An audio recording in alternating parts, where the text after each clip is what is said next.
le puedo, por ejemplo, expresar a usted que en 60 años han salido del Chile 9.800 millones de dólares. Todo el capital social de Chile está evaluado en 10 millones.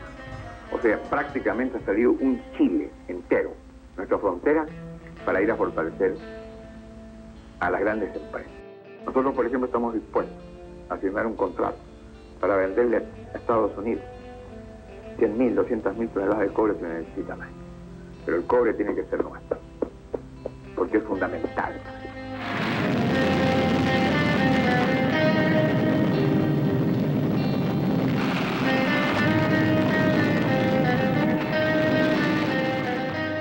Para nacionalizar el cobre el 11 de julio del 71, hace 40 años, fue necesario que todo el pueblo supiera esto, que no fuera secreto. La nacionalización del cobre fue acordada por la unanimidad del Congreso Pleno. La concertación como concertación, si tuviera la capacidad de decir a este país, hay que nuevamente renacionalizar el cobre y ya hay que plantear un proyecto de ley para toda esta empresa, pasarla nuevamente al Estado. Lo que estamos presenciando hoy día es también una venta, podríamos decir, que ni siquiera es venta, de repente una cesión nomás, de los recursos naturales chilenos a compañías extranjeras. Es que el problema principal de todo esto es el silencio, es el secreto.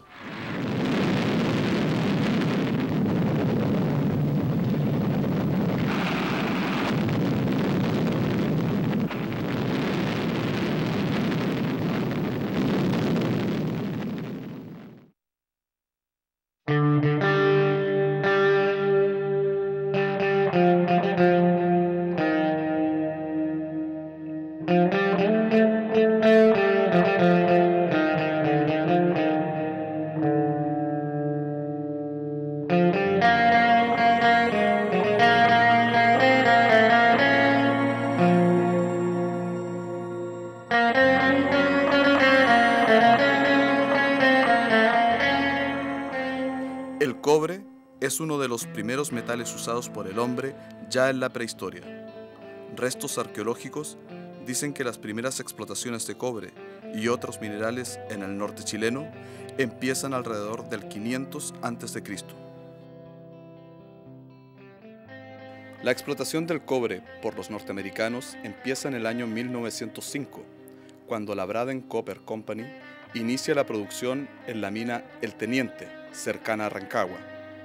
Posteriormente, en 1913 entra en funcionamiento Chuquicamata, la mina a tajo abierto más grande del mundo, explotada por la Chile Exploration Company. En la década de los 50, los trabajadores chilenos fundan sus organizaciones sindicales más importantes.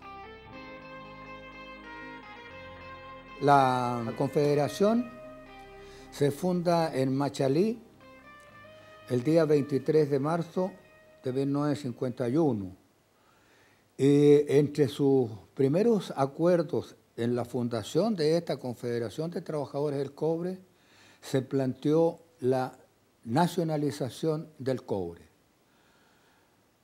Algo inédito en este país que una organización sindical en su fundación tome un acuerdo como ese. Pero ya los dirigentes que habían en aquella época valorizaban la importancia que tenía que las utilidades que producía el cobre, ¿verdad?, fueran de propiedad del Estado y para el desarrollo del país y el bienestar del país, no para las empresas norteamericanas.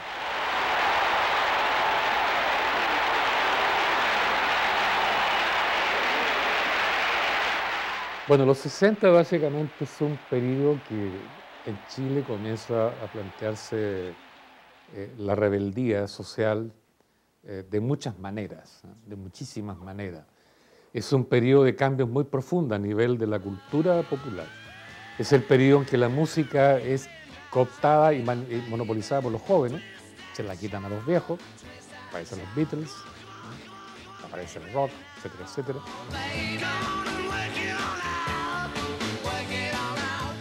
Es el periodo entonces que la juventud comienza a aburrirse de este intento de desarrollar el país por la vía parlamentaria, aceptando la Constitución, aceptando las relaciones amistosas con Estados Unidos, y comienzan a plantear la vía no parlamentaria del desarrollo, la vía no capitalista del desarrollo, y a la vista de la Revolución Cubana y lo que pasaba en Vietnam, entonces comenzó a hablar de la revolución de Rentón. A todo Chile, a América y al mundo, no estamos asistiendo al crepúsculo de una revolución, sino que el largo y difícil camino del amanecer de la revolución obrera y campesina recién comienza.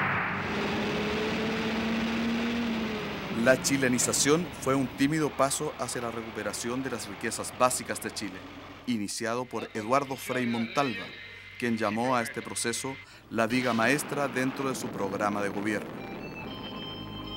Esta consistió en la creación de sociedades mixtas entre el Estado chileno y las compañías norteamericanas. Para eso, compró el 51% de las acciones de las empresas subsidiarias existentes en el país, pagándoles cifras cuantiosas, además dejando la administración de ellas en manos de las compañías extranjeras. Nosotros como federación estuvimos en contra de la chilenización, y más aún cuando esta era mayoritario el Estado chileno, con el 51%, y un 49% continuaba en poder de las empresas norteamericanas. Y la comercialización y la administración de las empresas continuaba también siendo dirigida por los norteamericanos. O sea, para nosotros la chilenización era una pantalla para continuar con la explotación del cobre por los americanos. Nuestro cobre, la carne de la pampa, enclavado en la tierra colorada que vive allá en el norte, empapado de sol y de montañas, motivo de los hombres, y mezclado con la sangre y con el alma de todo un pueblo pobre. Para que pueda hacerse posible la elevación del nivel de vida del hombre y la mujer de nuestras tierras, nuestras patrias, se necesita que estos países sean dueños de sus riquezas fundamentales. Por eso nosotros hemos señalado al imperialismo como el enemigo número uno. No era Chile quien bebía de tu savia, no eran los mineros. Que Chile es un país de enormes recursos naturales, ¿no? Y ciertamente en la medida que no ha desarrollado un sector industrial moderno y competitivo, ha tenido que trabajar siempre sus recursos naturales para la exportación. Entonces el hecho de que se hubiera nacionalizado el cobre significó que el principal recurso natural pasara a control estatal de los chilenos, y en esa medida todas las ganancias que pudiera entregar el cobre, los excedentes que genera el cobre, podían ser manejados por el Estado para su inversión y producir el desarrollo que el país necesitaba en esos años. Nos encontramos en el gran comedor del Palacio de la Moneda, donde el presidente de la República, doctor Salvador Allende Gossens, ha de proceder en unos minutos más a firmar el decreto de promulgación de la reforma constitucional que permite la nacionalización del cobre. Este acto tiene una extraordinaria trascendencia y podría decir que es quizás el más importante después de nuestra independencia en cuanto él significa una modificación a la Constitución política que acentúa y da fuerza al sentido nacional de nuestra patria. Esta reforma constitucional permite nacionalizar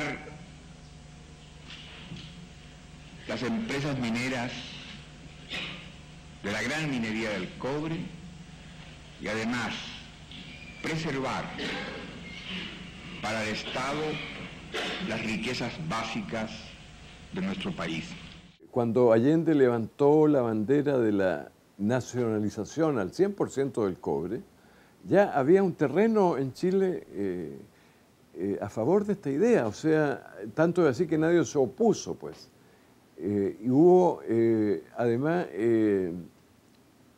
una decisión de Allende que pasó a la historia como la doctrina Allende, que fue nacionalizar estas compañías con la fuerza de todo ese respaldo ciudadano de atrás, expresado en el Congreso y expresado por diferentes sectores de la sociedad, los trabajadores principalmente, los estudiantes, todo el mundo.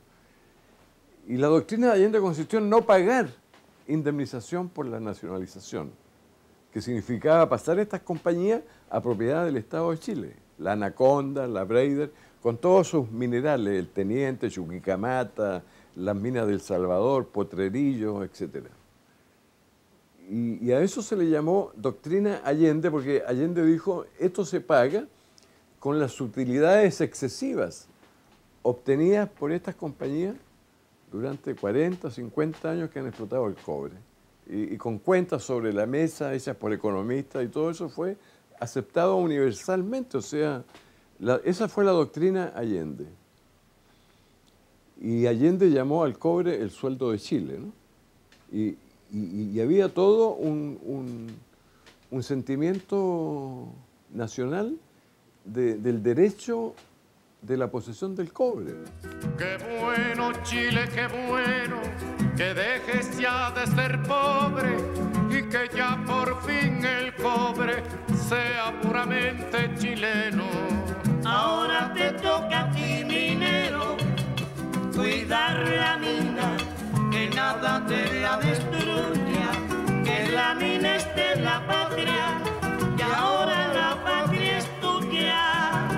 Una vez más debo recordarles que el cobre es el fuego de Chile, así como la tierra es su pan.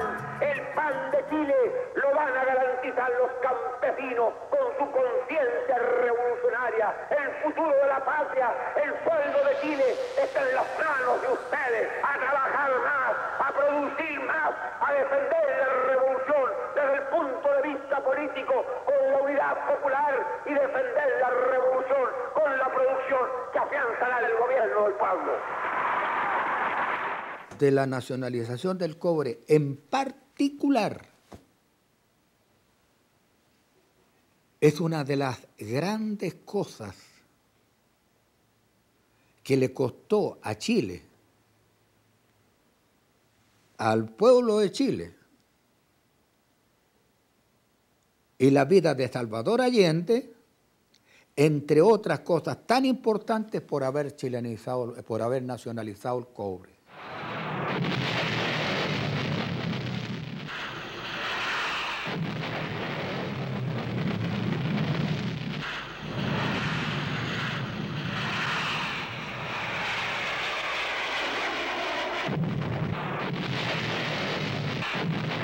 Después del golpe de Estado, el objetivo principal de las transnacionales mineras fue naturalmente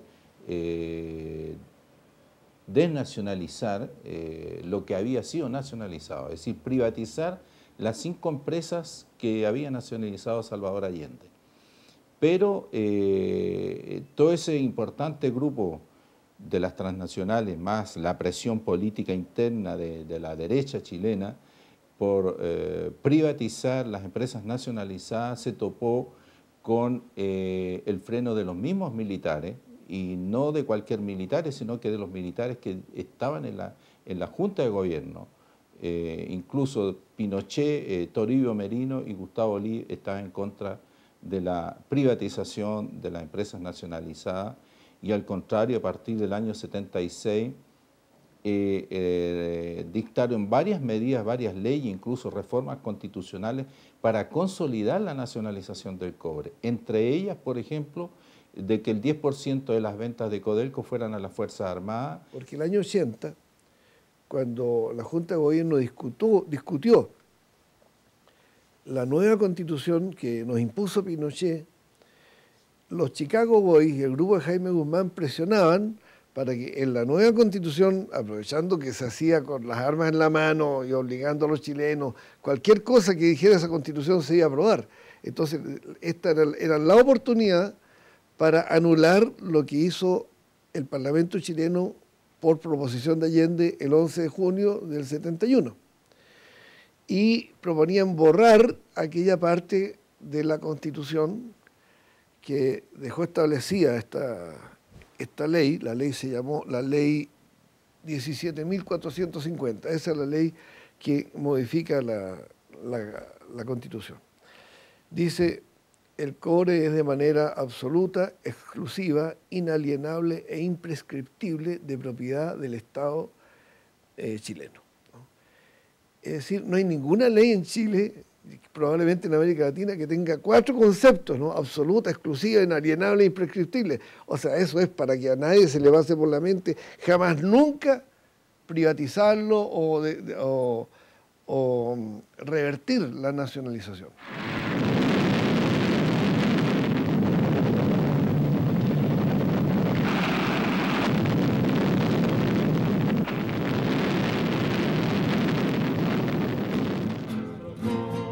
...756.000 kilómetros cuadrados es el territorio chileno, apenas el 0,5% de la superficie terrestre. En esta pequeña franja se encuentra entre el 40 y 50% de los recursos de cobre económicamente explotables. Es un regalo de la naturaleza que en un país tan pequeño como el nuestro se concentre tan alta cantidad de cobre, que después del petróleo es de la mayor importancia estratégica para la humanidad. Este nuevo capitalismo que surge después del 82 en el mundo es el que instala el modelo neoliberal. Porque el capital financiero necesita circular. Si ve un lugar apropiado, baja, se invierte. Si ve que la cosa se complica, levanta vuelo y se va. Entonces, el neoliberalismo consiste en crear un mercado mundial abierto para que el capital financiero circule sin problema, libremente. Entonces eso significa abrir las economías al mercado mundial, reducir los costos de las políticas sociales del Estado, reducir la planta burocrática del Estado, ¿sí? Desindustrializar los países y dejar que el capital financiero se invierta donde quiera, como quiera, y sobre esa base se produce el desarrollo. Esa fue la apuesta de Pinochet.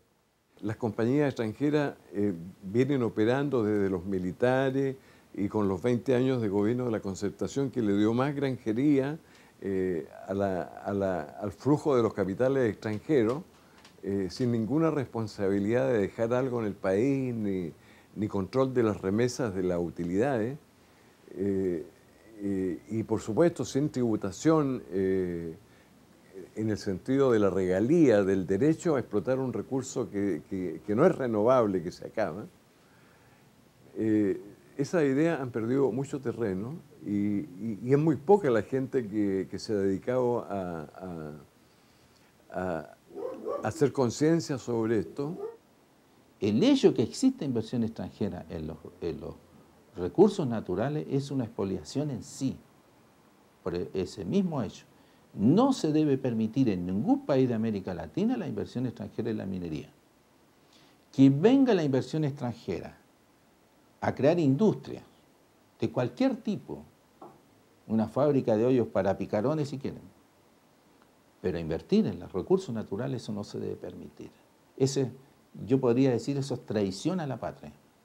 Eso es traición a la patria. Porque lo esencial acá, aparte de saber que con el cobre en nuestras manos tendríamos todos los problemas de salud, todos los problemas de educación, todos los problemas de obras públicas, todos los problemas de jubilación, todos los problemas de esparcimiento y bienestar para nuestro pueblo resueltos. Podríamos alimentar a 90 millones de chilenos, no a 15 millones. O sea, aparte de ese hecho que es una riqueza colosal, hay que entender de que el cobre es lo que ordena la política chilena. Terminemos con la muerte, es la oportunidad de vencer a la violencia con las armas de la paz. Porque creo que mi patria necesita dignidad. Por un Chile para todos, vamos a decir que no. Vamos a decir que no, oh, con la fuerza de mi voz. El año 1988, cuando ya se sabe, después del plebiscito del 5 de octubre, que en el año siguiente va a haber elecciones presidenciales y va a ganar un candidato contrario a Pinochet, ¿no? Entonces Estados Unidos le pone como condición a la Concertación y a Elwin de que si ellos quieren llegar al gobierno, tienen que entregar el cobre. Porque Pinochet el régimen militar no había facilitado las condiciones para verdaderamente entregar el cobre, no obstante la ley que acabo de nombrar. Durante la época de Allende, el capital extranjero controlaba como el 12% de la economía chilena. Hoy día controla más del 80%. Y en esa época hablábamos de imperialismo, y ahora nada. Entonces, en ese sentido, la Concertación ha hecho un trabajito siniestro, que es conseguir que este modelo neoliberal, que ha desnacionalizado la economía en gran medida, se haya mantenido sobre pretexto que es democracia, ¿verdad? Y ha legitimado un modelo que nació ilegítimo, como este. Si la ley tributaria de Pinochet hubiera seguido, no se hubiera producido la desnacionalización que nosotros tenemos hoy. ¿Por qué? Porque con Pinochet el impuesto a la renta que tenían que pagar las empresas mineras se pagaba en base a la renta presunta. ¿Qué quiere decir renta presunta? Que la ley presume la renta. Es decir, no puede existir una empresa que no tenga utilidades, porque la ley se la presume de oficio. ¿En base a qué? En base a las ventas. Es decir, una empresa vendía 1 tonelada de cobre e inmediatamente pagaba impuestos por esa tonelada de cobre, aunque hubiera gastado $1.000 millones en producir esa tonelada, la tenía que pagar porque es las ventas. En base a eso se pagaba el impuesto. Por lo tanto, siempre se hubiera tenido que pagar impuestos con la ley de Pinochet. Y por eso que la cambió la Concertación, sin discusión ninguna, en ninguna parte, ni en la prensa, ni en la radio, ni en la televisión, ni en el Parlamento, esa modificación a la ley tributaria pasó sin que nadie se diera cuenta. Hoy día la entrega de los nuevos yacimientos de cobre no tiene precedente histórico, porque nunca se había hecho un regalo de ese tipo. Entonces es notable eso, y claro, uno sabe que los recursos naturales se acaban. El saqueo de nuestro cobre se puede hacer solo a escondidas, solo mediante una maniobra de oscuridad, de encubrimiento, para que el pueblo chileno no lo sepa. Entonces, hacer luz sobre esto es la tarea de cualquier patriota. Codelco hoy día debe representar entre el 27 y el 28% de la producción chilena de cobre. Es decir, pasamos el año 89, al terminar Pinochet, Codelco representaba el 80% de la producción nacional, más otro 10% lo representaba ENAMI, la empresa nacional de minería, la que trabaja con la pequeña y mediana minería nacional. Entonces podríamos haber dicho que el Estado tenía cerca del 90% de la producción nacional de cobre. Hoy día el Estado tiene 28% solamente de la producción nacional de cobre. En resumen, bajo su opinión, como economista y como militante del Partido Socialista, las administraciones de la Concertación fueron peores que la dictadura en la defensa del patrimonio nacional. No fueron peores que la dictadura. fueron lo peor que ha existido en la historia de Chile. Lo que hizo la Concertación con el cobre, el daño provocado por la Concertación con lo que hizo en el cobre, no ha existido en la historia de Chile algo peor. Pueden ustedes recorrer ni siquiera la pérdida del salitre.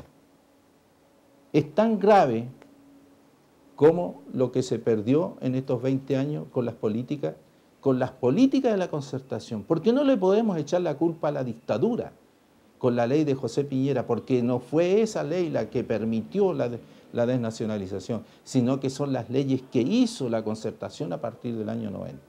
Entonces, peor que la Concertación en la minería no existe en la historia de Chile. Yo creo que estamos en los inicios de un movimiento ciudadano que va a comenzar a presionar para que los recursos naturales tendrían que ser renacionalizados de alguna manera. Todo yo creo que se va a jugar en esta apuesta, en este tira y afloja por la cuestión de Hidroicén. Es una batalla que hay que ganarla. Que la perdemos, yo creo que casi perdemos la guerra, un poco menos.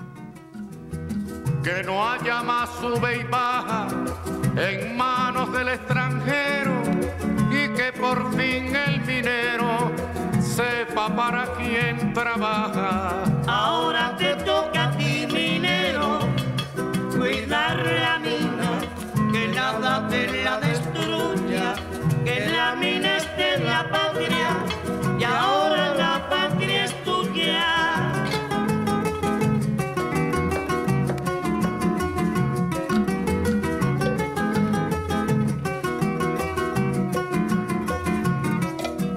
Y si el tío San se enfada, que se aguante y no se meta, que prepare la maleta, que aquí ya no tiene nada. Ahora te toca